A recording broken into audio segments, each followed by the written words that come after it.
Great. Now it's the time for the panel discussions. We are going to start with the first session now.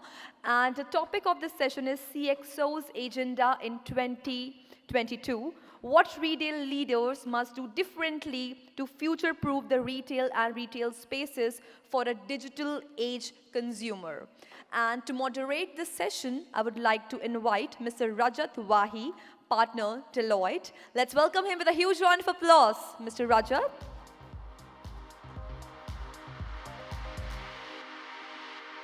And the speakers for this session, Mr. Lalit Agarwal, MD V-Mart.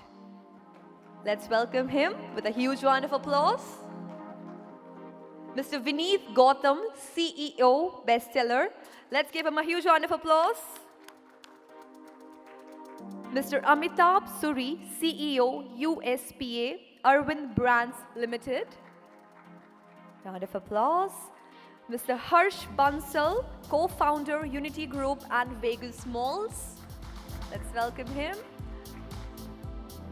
And Pushpa Bekto, Executive Director, DLF Malls. Let's welcome her with a huge round of applause, ladies and gentlemen. Thanks for the introductions, and thank you everybody for being here. Morning session. But good to see all the big retailers and malls here. Everybody looks very happy compared to what I would see was the situation last year, where there was a lot of gloom and doom. So clearly a positive upswing, positive mood. Just talking to all the retailers and the mall operators prior to the session, all the numbers seem to be in the right direction.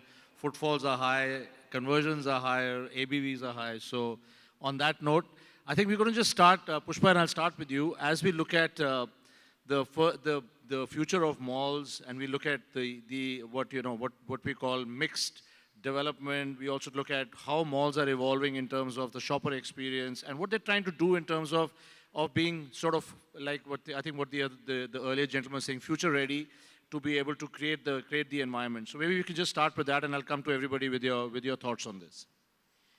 Good morning, everyone. And just talk a bit about tier 2, tier 3 as well. How are you seeing that evolve? Surely. Good morning, and it's good to see that the sessions are beginning and its physical meets are on again. It's back in fashion.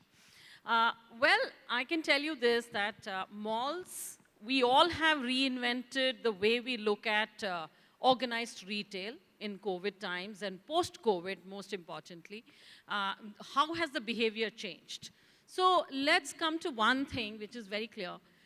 Consumers will continue to discover their products or spaces to go to digitally.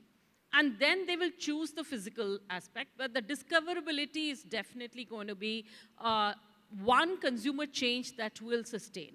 The second thing that we also believe is touch and feel is very clearly back in fashion, was always in fashion, but now there is no debate on, oh, will everything go online, will things go offline?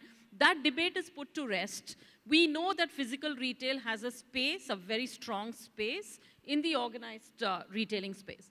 The third is that experiential retailing will be the only way that we can actually create a difference for ourselves. Now, with these three tenets, what we have said is, as far as malls, mixed use is concerned. Mixed use development works very well.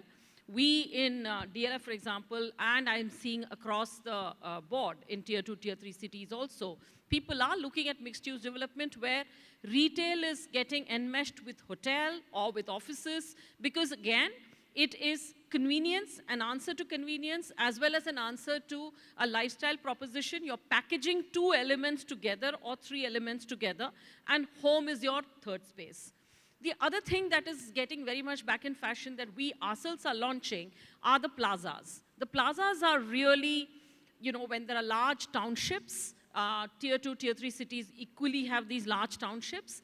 We believe that the neighborhood plazas, as it is there in international markets, Singapore has got quite a few of them, Thailand has got quite a few of them, and strip malls in the US. We also believe that plazas are going to be another way of growing retail, where you can just walk to the property.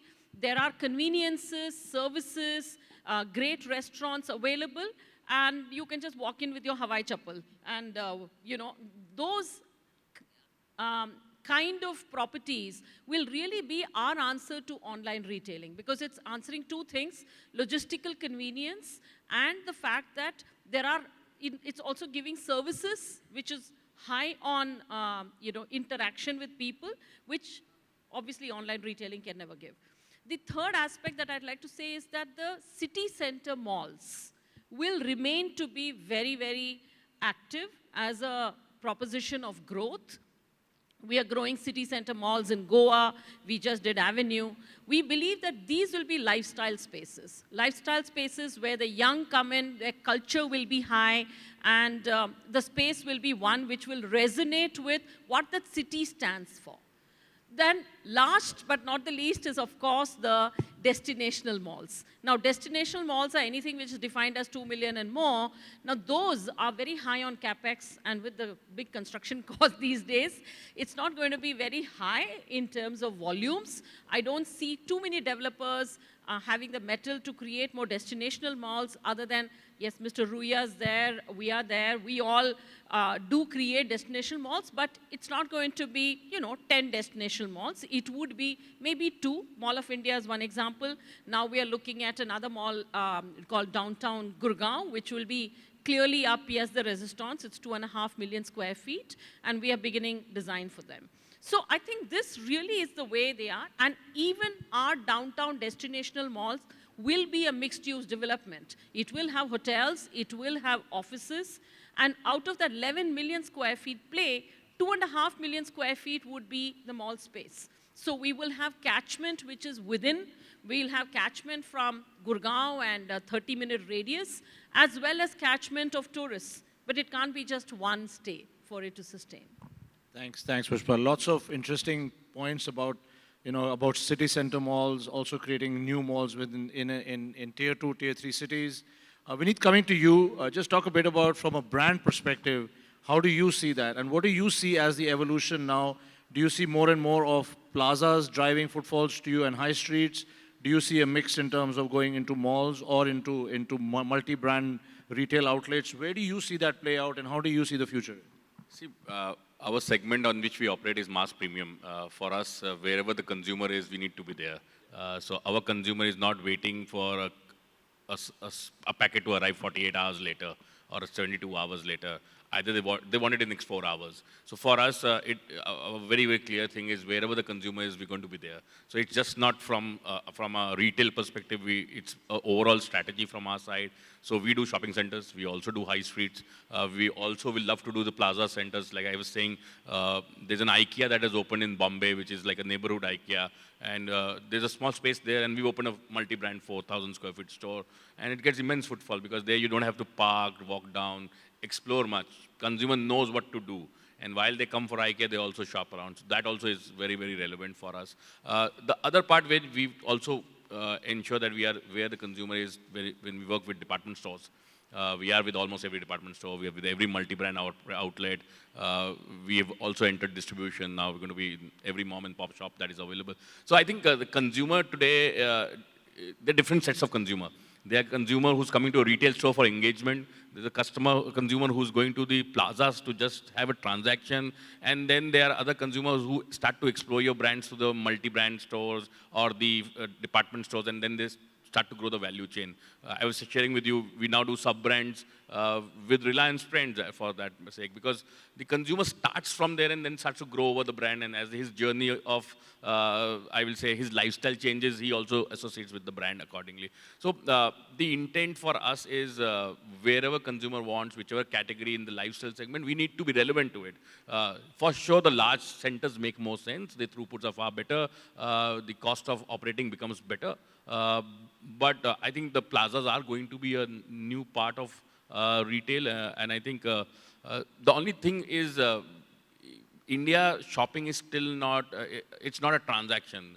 It's an entertainment by itself, right? Because we don't have fancy beaches or parks to go, so people end up in the shopping mall. So I think I heard what Atul was saying.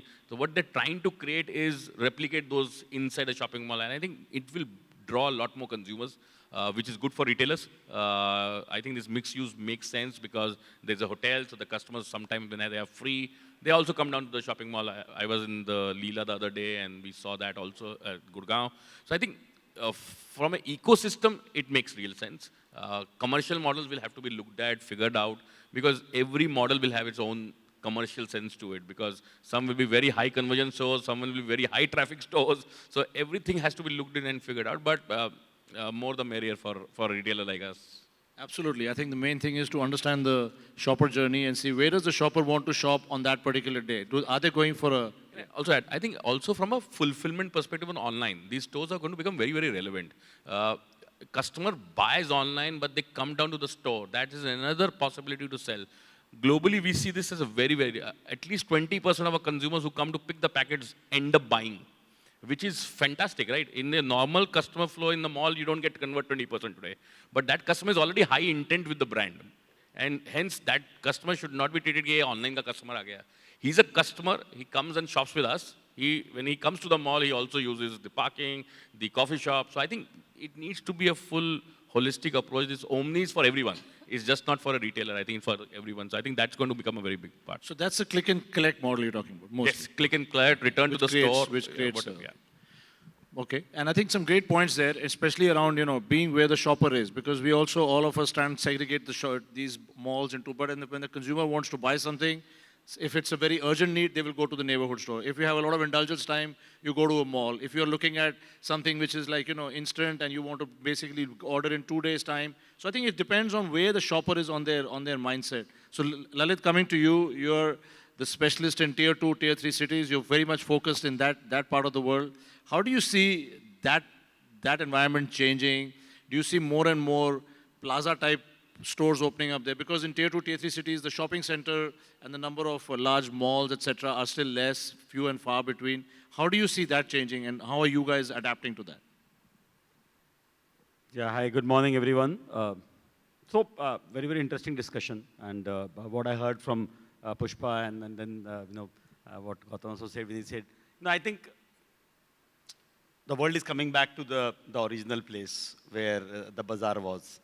So once again, the whole old high street model where you could find everything and multi-purpose, multi-concept.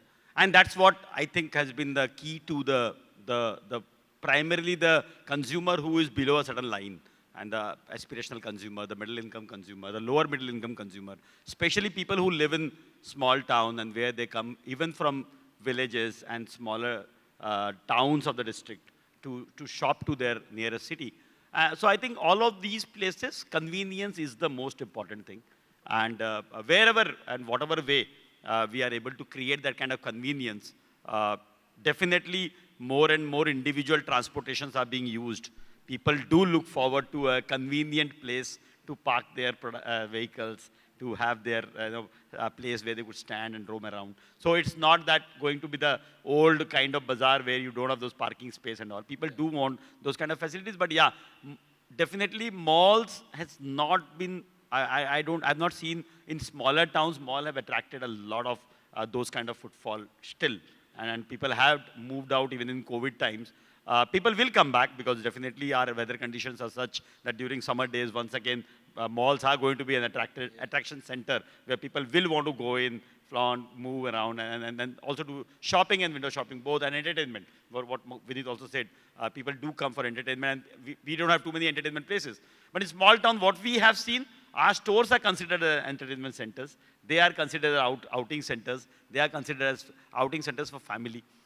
We have seen plazas coming very well. I think plazas are something that should be explored because both for retailer as well as consumer. What Pushpa said was about consumer where they could come out on sleepers, but also on for retailers where the cost to run the store is also lesser. The CAM and all those things are also primarily lower is what.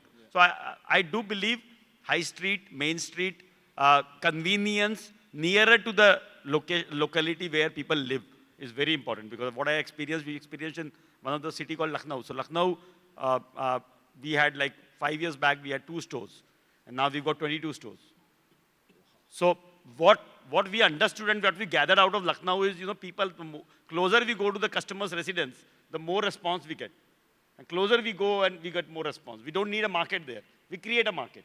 So that's how we have seen the customer's behavior changing. And that is very, very important, what Vinith also said about the IKEA store and the convenience piece. Because customer want to just come out and he knows, and now he's not prepared. He doesn't want to go to the central town and the high street there itself. He knows that this is a chain of store. They have similar variety having here and whether I go to the other store. So they are now accepting that particular store and they are now trying to, so a lot of these markets, smaller markets are cropping up, are bringing up, and we need to be really, to that vicinity, we need to be regional. Within Lucknow, when I map out the clustering, there are 4 clusters that you could develop in the kind of footfalls that you have. Lucknow being a single city, you don't have a single kind of customer that comes to you. So that is how you have to map yourself. That is how, as a retailer, we need to look at the property, look at the audience, look at the locality, look at the kind of footfalls that you gather, and then how is what you want to present, the kind of product that you want to change a little bit, the kind of staff and the movement that you want to change a little bit, has to also be considered, because one of the points that also I want to mention is we have suffered a lot of losses in the past as a retailer. So for a retailer to come back to the profitability line and the green line is also very, very important.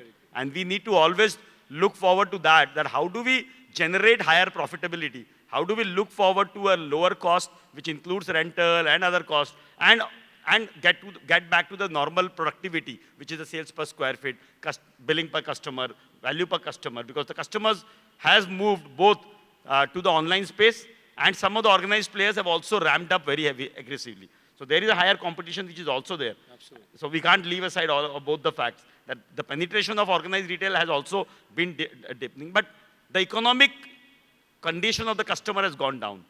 The GDP, the per capita income has not grown up right now. And inflation is definitely beating them. So there are challenges which are still there. We still need to be very, very conscious on our cost. We still need to be very, very diligent on our number, the kind of store that we open, the kind of product that we should provide, and the customer audience that is around the store that could come in. Thanks. Yeah, lots of interesting points, and you're absolutely right. While we are talking about economic recovery, there is a lot of hurt in the economy because of inflation, people losing jobs, work from home, so many elements to that. Harshi, coming to you, just talk a bit about the multi-use retail and how you are seeing it, and you talked a lot about the percentages between office and retail as well as residential. Please speak a bit about it. Good morning.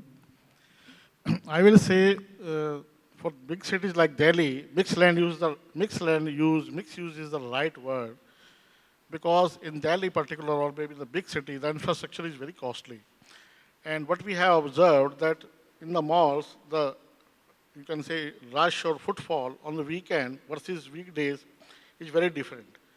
So if you can say in the weekend, 40,000 people are coming, in the weekdays, 20,000 people are coming. So what we have to do, we have to balance the infrastructure requirement for the mall. So in my opinion, mixed land use is the right answer. I will give an example also.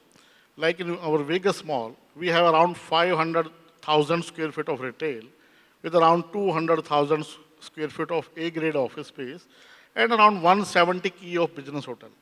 So how it, you can say, complement to each other, like I'll give an example. In weekends, our footfall is around 40,000, 50,000 people, and we are needing around 2,000 cars for Saturday and Sunday. But for Monday to Friday, we need around 1,000 cars. So we have to build 2,000 car space for the weekends. I can't build 1,000 car space. But that 1,000 car space is ideal from Monday to Friday. My 200,000 square feet of office, if I rent out those to only corporates who are working Monday to Friday only, and they are Saturday, Sunday off, you have to take care of that also. And they are working 10 to 6. That's a normal standard time. So what happens, 200,000 square feet of office space, they need around 1,000 cars. So those 1,000 cars fit in your car space from Monday to Friday. So your 2,000 car space is best utilized Monday to Friday, 1,000 for your mall footfall and 1,000 for your office footfall. And on the Saturday, Sunday and public holiday, and in the evening time, the entire 2,000 is used for the mall's footfall. Similarly, for the business hotel also, like if we have a business hotel, Normally, business travels, they come in taxi or you can say other means of transport. They less use this car and all. So the car parking is not utilized by the business hotel, but the business is complemented. So whosoever staying in the hotel, they normally come to the mall for their dinners and for the movies and for the time pass or for the entertainment and all. So in my opinion, office A-grade office, retail, and hotel, it's a perfect mix for any development. I have some rider also, what we have to take care while doing this also. First one, that our hotel should not have a banquet hall. So if you have a banquet hall in a hotel of around 1,000 people, the events of the party are in the same time when the movie is released. So I had noticed that the big movie is released and you have wedding in the banquet hall. So avoid banquets in the mall that eats lots of infrastructure in terms of parking, in terms of air conditioning, in terms of garbage even, in terms of so many things. But if you make around business hotel only without a F&B, that's a perfect mix. Similarly, with the office, you have to take care that office lobby is designed in such a way it is not facing to the mall happening area. Because people who are going to the office, they want quite, you can say, atmosphere. So if the office lobby is located in such a way that that's a nice and quiet drop-off point and all, then it's perfectly mixed together. Similarly, you have to take care that the office users are not, you can say, the CA, the travel agent, or the finance guy, they are working 24 by 7 or 7 days a week. So we should try to give office to the corporates only. They are using their office from Monday to Friday. And that's 80% of the customers are available for that. So in my opinion, 60, 30, and 10 is the right ratio for a, can say, retail versus office versus business hotel. So that's a perfect successful formula. Thank you. Thanks, Shan. Some great thinking around that. And actually, I keep wondering, Pushpa, and we'll come to you, I don't know how much time we'll have left, is it makes no sense to have residential and malls in the same location? How come that's not been explored by developers? Because you have a large residential complex with a mall at the lower floor, then you have captive customers there. Why not? But, let me just come to Amitabh first, and then we'll talk a bit about, so just from a brand perspective, US Polo, how do you see this evolve, tier 1, tier 2 city, malls versus high streets versus plazas, and online? How are you guys looking at that whole space? See, fundamentally, like Vineet mentioned, we are where the consumer is. What we are sensing right now is that if you look at the offline business, our competition is from the online side, and they have kind of taken that vantage position because of COVID, and the fact that our stores were not intelligent enough. So I always go back and tell a lot of my people that let's make our stores more intelligent. Now, all these parts you said about multi-use, etc., is actually telling me to become a more intelligent store. We have facilities of buy online. We keep saying omni, very loosely in our business. But I don't really think we spend too much time in making it work. We, for one, have really taken omni very seriously. Our promoters had the vision for tech. So we had all our stores enabled for omni. We were ready for omni when it happened. And I'm very proud to say that 12-15% of our revenue in our top doors come from omni. And our factory outlet or the outlet business also drives the omni channel very well. Now, the entire experience which will come from the future-ready malls is, how do I get the consumer from his couch, where he's so comfortably shopping with a beer in his hand and buying clothes? We'll have to engage with that customer a little more. We got to, get him out of his comfort zone and give him an environment which will actually be fun for him.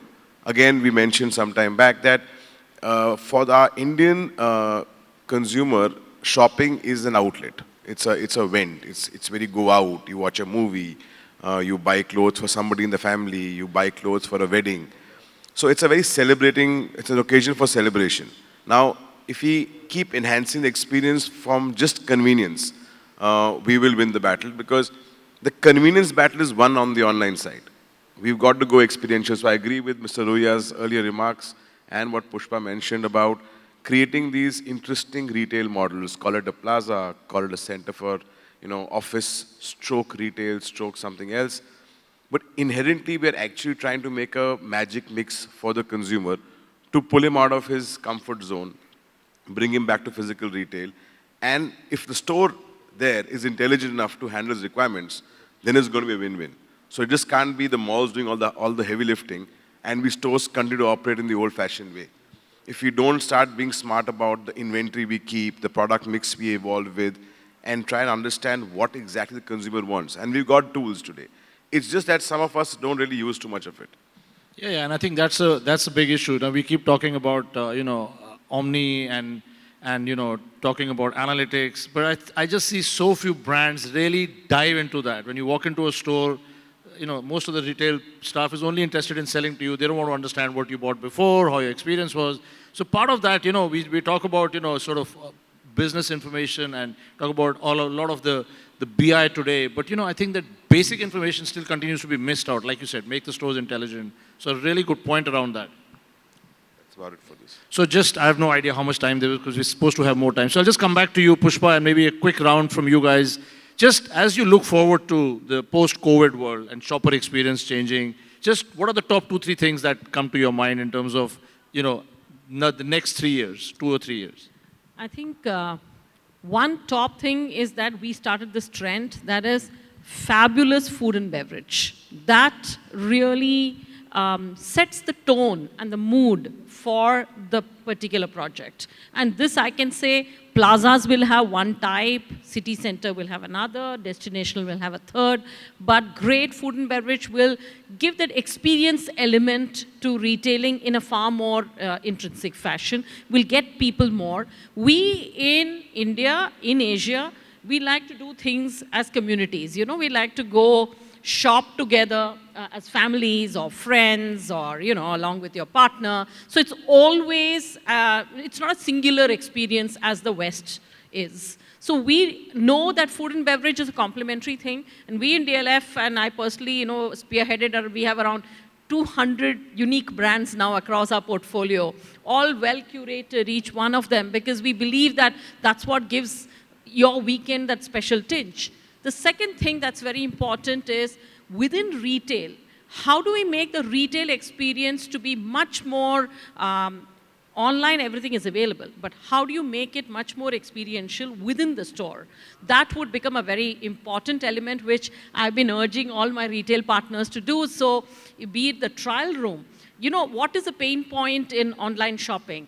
Is the trial room good enough? If the trial room has, say, an easy connected iPad, that the size is not good, click of a button, the new size comes to you.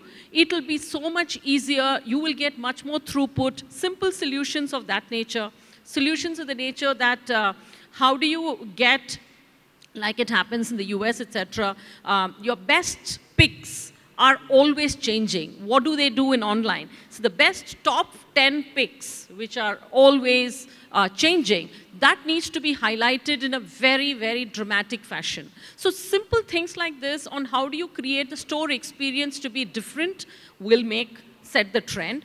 And third is in the common area space, how do we as mall operators get culture into our spaces?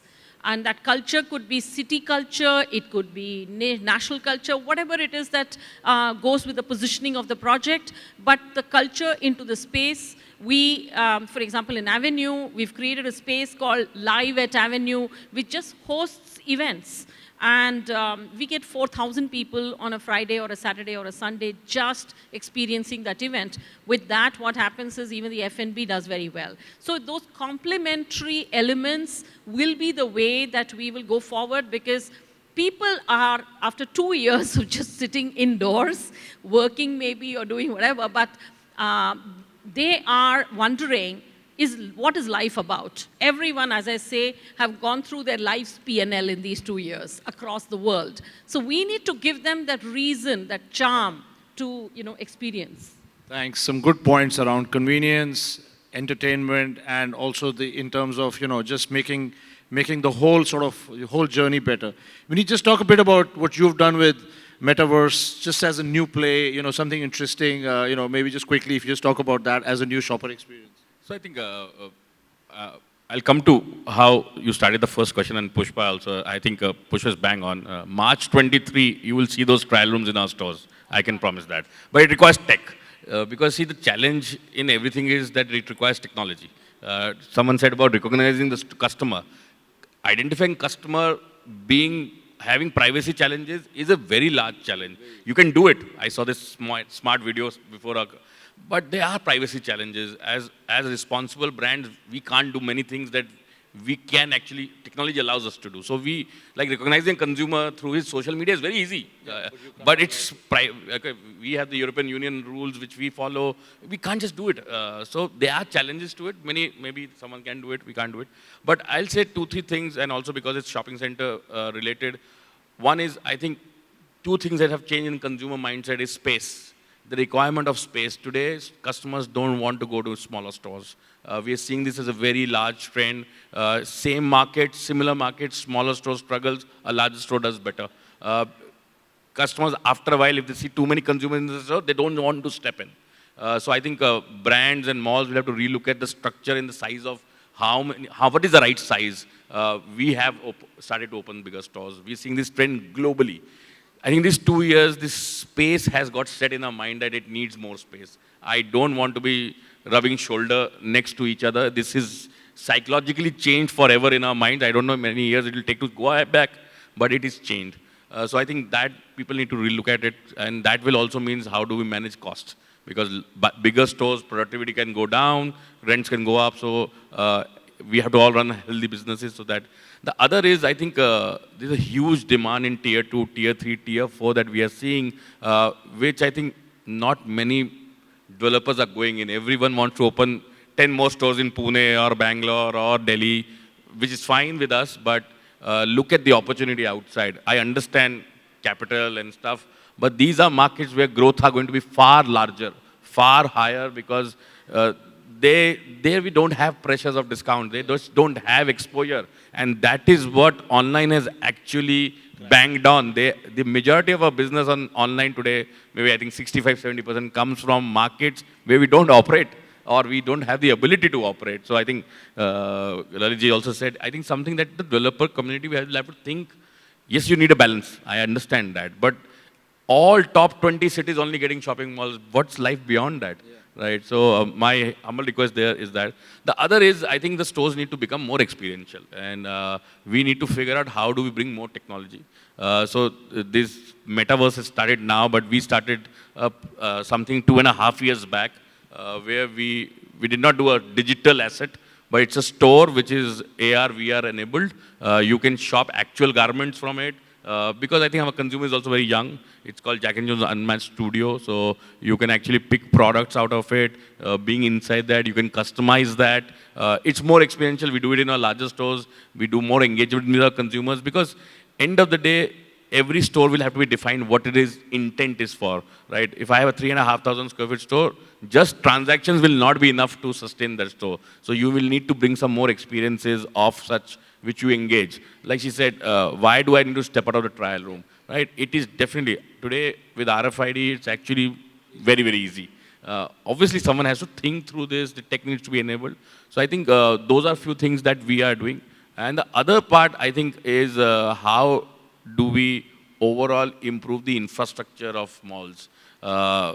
Malls opening in streets where you can't even enter the shopping mall, and then you expect 1,000 customers to come every hour. It's practically impossible. So I think I understand land could be cheap, but is it sustainable as a business? We need to look at it, because these are the malls that are struggling the most. And then obviously the entire industry gets it back because NPAs happen and also. My thought about is that we need to think through with retailers that is it going to be viable to open a shopping mall, or you do something else with that asset. Yeah. Lalitji, just from your perspective, some last words around what you have seen as the 2-3 big changes in Tier 2, Tier 3 cities in shoppers. One could be what Vineet talked about, space, people not want to rub with each other, and tight stores. Just any other thoughts around that and what you have seen as the big changes that you have seen, range, behavior? No, I think still we are trying to understand what are the changes which can come in. But yeah, what we believe, more and more, more and more stores and more organized retail is giving them a better mindset. what we are seeing is the demand side, the aspiration side is bettering very, very high, as Vinit was saying. Those people are still illiterate infant about all this scheme, promotion, ye, wo. They are more need-based. They will be need-based because still, as I said, that their per capita income is lower. So they will be need-based. Very, very high throughput, means conversion rates are very high. It has become higher. Average billing size has gone higher. Customer, when they come, they shop more. Footfalls have definitely gone down right now. But I do believe we need to make the place more engaging. We need to make our team more engaging. Right from the music to the perfume or the order that you use and the kind of space that you create has to be very well delightful so that people can drop in multiple number of times. And that is going to be the key thing. And as everyone is saying, experience at the shopping centers. I don't know how much digital can we give on the brick and mortar, but at least physically we should create those experiences which is delightful. And that doesn't go away. Absolutely. I think that shopper experience critical on that. Harshi, your last thoughts around that as a mall? I will say pandemic has gone, pandemic will come. Tomorrow XC will come, maybe XY will come. So one thing we have learned, that corona waves will come, corona will go, but basic hygiene will remain there. Now people are much concerned about basic hygiene. People are concerned about spaces, concerned about, you can say, avoiding touching the things. So now see, today we met everybody in the morning. 2 years back, we normally hug each other and you can say, good shake hand. Now we try to namaste and you can say, trying to make distances and all. Similarly, in the shopper's experience also. People are now looking for better hygiene washrooms, wider corridors, you can say better distances, better stabilized, you can say handrails, and sometimes you can say better air conditioning atmosphere, and they don't want to touch the shop handles or doors handles also. So now what we are doing, we are removing all the doors of the shopping centers, you can say shops. So people now don't want to touch the handle and open the door. So the entry should be seamless. So they can enter anywhere. If they want to shop, they can touch the things. If they don't want to shop, so nothing to touch. Just enter to the shop and come out. And similarly, the digital should also, like the food courts, the menu. I have been to some hotel last week. Still date, people are using QR code-based menu. So that's the trend now. So in the food court, more QR code-based menu will be there. The parking will be QR code-based. And lots of things will be QR code-based now. So what we are observing now that in the future malls, we have to take care of the basic hygiene. You can say wider corridor, large spaces, and you can say seamless entry to the shops, and many things which are, you can say, customers are now used to. Yeah, and I think all of these will add cost for you guys. So you have to also figure out how to make that work, because all these are nice things to do, but somebody has to pay the bill for extra hygiene, extra all of this cost stuff. We will compensate by mixed land use. As an example, you give that. Yeah. My example was not only for parking. It's also for electricity. It's also for air conditioning. The air conditioning requirement for weekend and weekdays is entirely different. If I use them for the corporate office, that's compensated. Similarly, the garbage even. The garbage generated on the weekdays and weekend is entirely different. So if I use my infrastructure in all the way and better utilize the, you can say, infrastructure, I can certainly reduce my CAM cost and cost of the... Sure. Thank you. Last words from you, Amitabh. Just talk a bit about how you are seeing it and what are some of the sort of 2-3 big changes you've seen at USPA. So one interesting point about Tier 2 and Tier 3 cities is that there's too much assumption about these cities. We assume that they don't have spending power. We assume that they don't have fashion sense. We assume a lot. We are privileged to be living in metros and, maybe Tier 1. But we assume a lot. Two things. There's an immense pride in the consumer living in the cities. So when a brand goes there and opens a store, retail experience, which is actually worth counting, not a 500 square feet dukaan in a corner of a shop, but goes and makes the effort of opening a good store, a large store, does some activation around there. The way the consumer loves it is not going to happen in any plaza in a city. We are really underestimating the power of this consumer, in my opinion. And most of our expansions now, I think 75% of our expansions for this year is focused around these towns. Rentals are cheaper. Infra is not that difficult to make. A lot of investor partners are coming forward, so it's not a capex problem for us. The brand has got significant pull. We got a great price equation. Keeping all these things in mind, we are actually very ready for this market. The only mistake we can make, and I agree with Vineet, was that they all want space. They want to be treated well. They want to be looked at with respect. You can't just give them a cubby hole store and say, well, your market, that's all you can afford. And last but not the least, again, the assumption is that let's go for a tight price line. So in Lalit's case, when he runs a value fashion market, his TG is different. I guess he's got to work on value all the time. But when you are blessed with a brand like a US Polo, where you've got a consumer wanting to buy your product at a premium, trying to move up the price point, is not a challenge. And we are sensing that from the Jalandhars to the Ludhianas to the Vijaywadas to the Gunturs of the world, people are happy to spend that 1,000 rupees extra on the product, which maybe a city doesn't want to do in Bangalore. So I sense that we are all underestimating the power of these markets. So mall developers, cue to you guys. Don't open big stores, open plazas. We can work together. Good stuff, good stuff. And looks like, as far as Lalit, you're concerned, more competition coming your way for sure. Since tier 2, tier 3 towns. I'm seeing how beautiful their world is. All right, thank you. On that note, we are over time, but really outstanding, great discussions. I wish we had more time to. There were 3, 4 other questions we wanted to basically speak about, but thanks for your lovely, But Vineet and Amitabh have really made good mood for Pushpa and Bansalji. Having larger store, having bigger properties, it's definitely a good news for them. Thank you so much. Thanks everybody for your time. Thank you everybody for listening to us. Thank you. And have a great day.